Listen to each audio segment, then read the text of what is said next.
I'm Jennifer Ford. I'm the chair of Women on the Brink event. This is the second in a series that Women on the Brink is doing, and it's Elgin's Children in Poverty. This year, focus on education. Because last year when we did this to introduce people to what is going on in Elgin with children and families in poverty, the audience response was, but what happens with poverty and education? What happens with poverty and mental health? So this year we're focusing on how does poverty affect education. So Women on the Brink has sort of a subtitle. We always say we can't do everything, but we can do something. And so for the people who are attending that evening, we hope they take away 3 actions.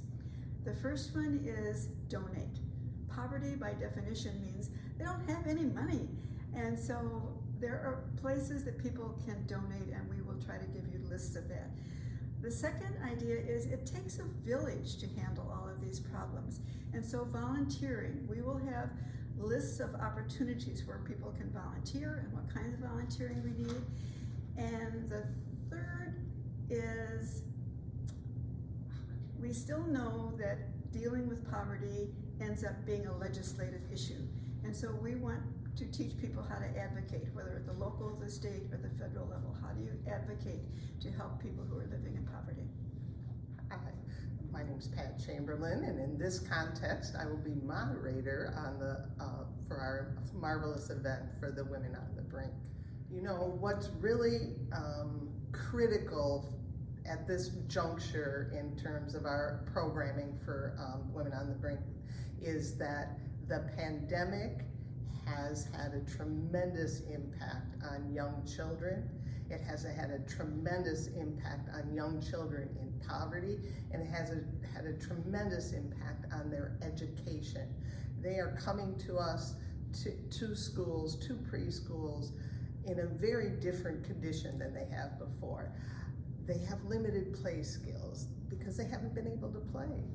They have really, their language has been impacted. Their behaviors have been impacted because they haven't had time to work on some of those social emotional skills. And of course, to some extent, maybe even their health has been impacted because of themselves being sick or their families being sick or worrying about their families being sick.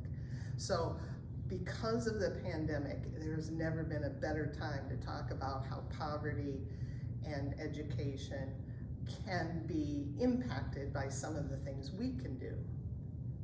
That's great. And you're seeing some of these changes in our kids firsthand, aren't you, Pat? I am every day in classrooms, in preschools, in the parks, where kids don't know how to play with each other. They don't even know how to invite somebody to play on the slide with them.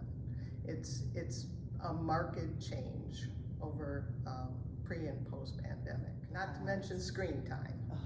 Not to mention what children coming in with this skill instead of this skill. Well, we are really excited to have Mitch Lifson from Children's for Advocate for Change talking to us about sort of local data that of all of the pieces that impact children in poverty, and in terms of health, in terms of workforce, compensation for parents, all kinds of information that is really critical for us to be able to understand the problem, first of all. Katie Cox from U46 will then help us understand sort of the local landscape from the school district's perspective, and thinking about what is, explaining sort of some of this current landscape and what we could be looking forward to in the future, and some exciting options that are being discussed and how you can learn more about those. And finally, Anna Moeller, state representative, is going to talk to us about some of the bigger issues that relate at the state level and that have some policy implications, and again, some ideas of what you might be able to do to get involved in that area. And so that will set the foundation for our panel, who then will be talking about what their various sectors are doing, how poverty and the pandemic have impacted their practices, and some things they've learned and some things they're still learning. And so those speakers include Elisa, Lara, who will be talking from the health perspective, from the Visiting Nurses Association, how health, including mental health issues, have been impacted and created a gap, right, in terms of services. Amber Peters from Elgin Partnership for Early Learning will be talking about the Birth to 5 group, which are not necessarily in the school district yet, but in lots of different places, in the laundromats, in the parks, in the playgrounds. And what are we seeing in terms of populations that are served at those early stages. We're gonna have India Smith from the YWCA, who does childcare, school-age childcare, and look at how that has been impacted in terms of rates of poverty, participation, and also they do some educational support, how that has also been touched upon. And Corey Dixon from City Council will be talking to us a little bit about a municipal standpoint. What do we know about our community?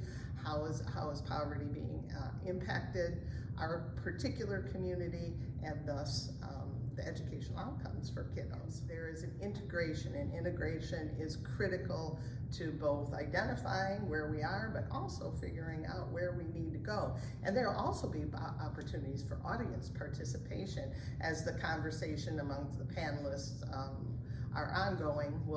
You'll have some time to chat and throw in your 2 cents as well. Right. Thank you very much, Pat. Thank you.